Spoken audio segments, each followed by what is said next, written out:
Admiral Sarah Chen stood on the bridge of the UES Retribution, watching the holographic display showing the burned remains of what had once been New Geneva.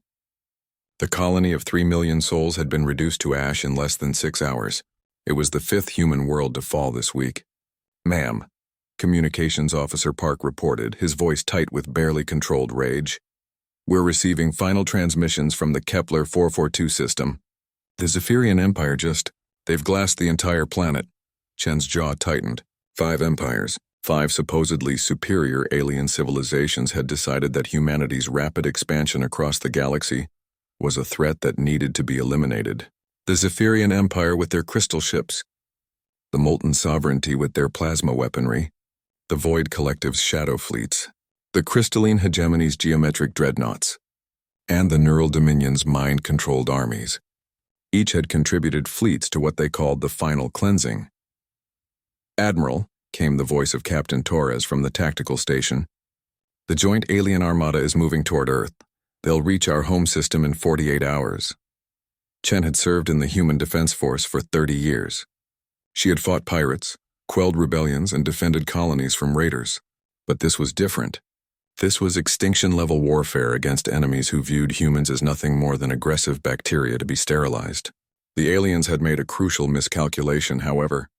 They assumed that humanity's strength lay in their numbers, their industrial capacity, or their willingness to fight. They were wrong. Humanity's true strength was something far more dangerous, their absolute refusal to accept defeat. "Navigation," Chen commanded. "Set course for the Nexus Point.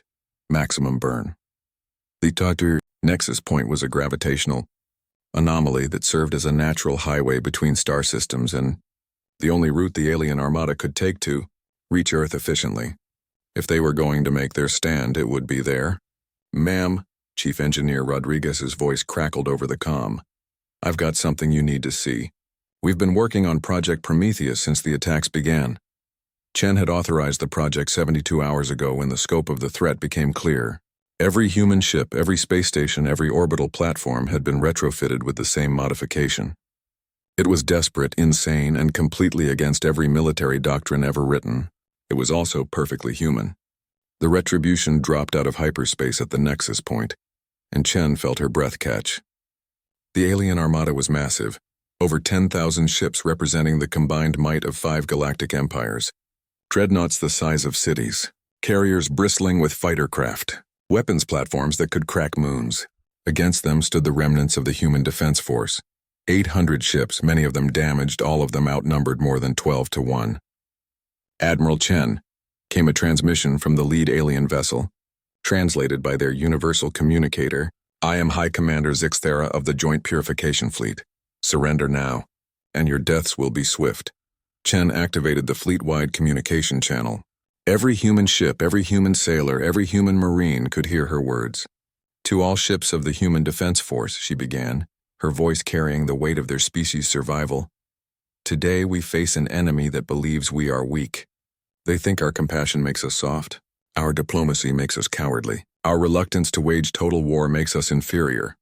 She paused, looking at the tactical display showing the approaching alien fleet.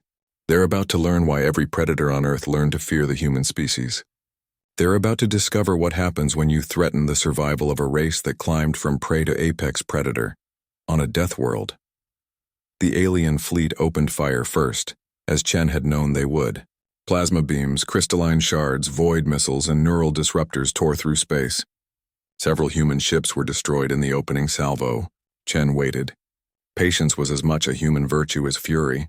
"Admiral," Torres reported, "we've lost the Defiance and the Mumbai.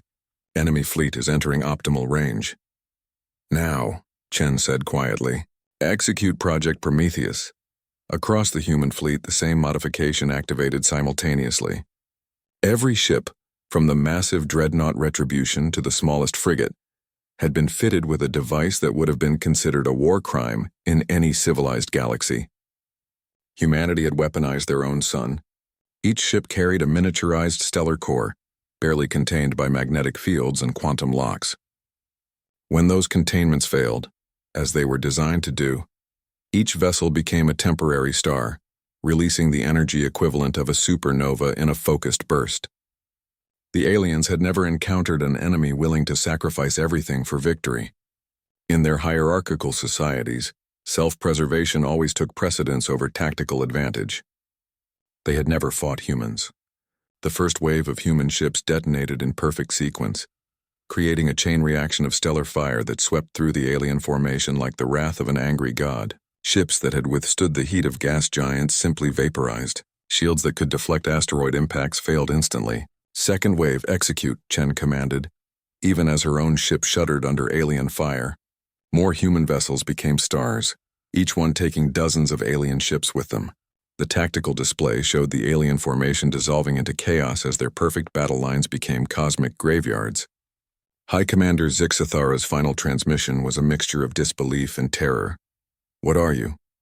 What kind of species destroys itself to—" The transmission cut off as the retribution and the final wave of human ships triggered their stellar cores simultaneously.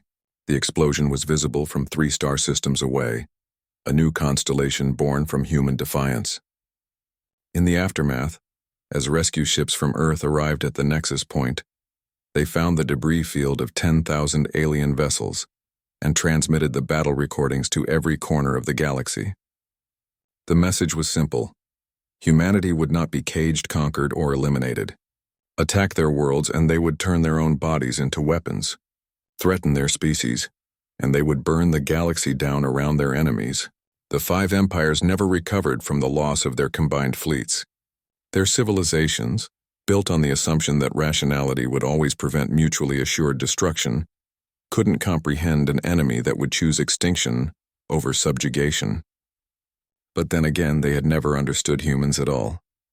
The memorial at the nexus point bears a simple inscription. Here stood humanity's finest hour, when 800 ships and their crews chose to become stars rather than slaves. And across the galaxy, whenever young aliens learn about the war that never came to be, they learn the lesson that Admiral Chen and her fleet died to teach. Never underestimate a species that weaponizes hope itself.